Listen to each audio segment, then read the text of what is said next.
So ever since Asha Sharma announced that Xbox will be going through layoffs, which will affect in total around 3,200 staff members, but 1,600 were already informed that they were getting laid off, and the rest will happen throughout this year. Xbox Vice President Kevin LaChapelle, who worked at Microsoft for 37 years and led the team that built the Xbox backward compatibility program, was laid off.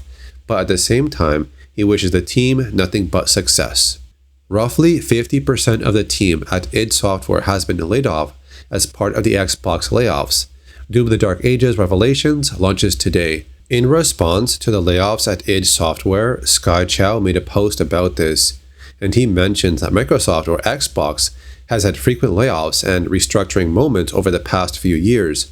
This could mark the 6th time they had layoffs, but apparently this time things should work out, right?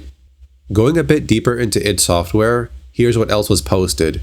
Programmers, toolmakers, and other id Tech engine-focused staff have been almost all laid off. Speculation that id Tech might be retired over time. Quake Champions team has been gutted, future uncertain.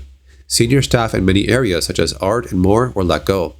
Individuals involved with QuakeCon let go despite the event being next month. So if they got rid of programmers and people that work on the engine, then who's going to work on it? Maybe a replacement that costs less money, or if nobody, then they might switch engines for any future games. That is, if they have anyone that can work on it. But then if they fired senior staff members and art members, who else is left?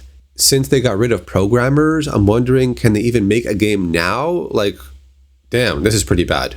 Along with that, Obsidian devs have lost around a quarter of their staff.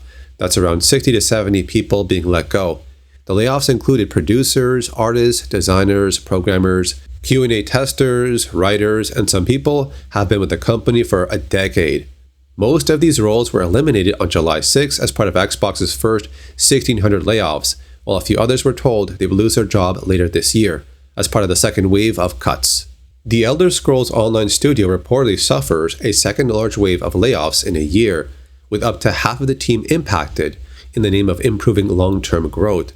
Individuals that were affected by the layoffs say that it could have impacted around half the dev team. This also means that any roadmaps they shared previously will be shifting. They're going to update the fans on what they plan to do, but only after they figure out what to do, since they lost a lot of team members. But things like ESO Season 1 update, Doom DLC, and QuakeCon this year will continue as planned. But there was no information on future updates or iterations of these things. Microsoft was aiming on Game Pass to reach 77 million this year, but they were stuck at 30 million. They were hoping to get 100 million subscribers by 2030, but it seems like it's not going to happen. And this led to a few studios being sold off, but at least they're not being shut down. So for now, they're under new management so they can finish their projects. So that's it for the updates on this topic. Put your comments below and I'll see you later.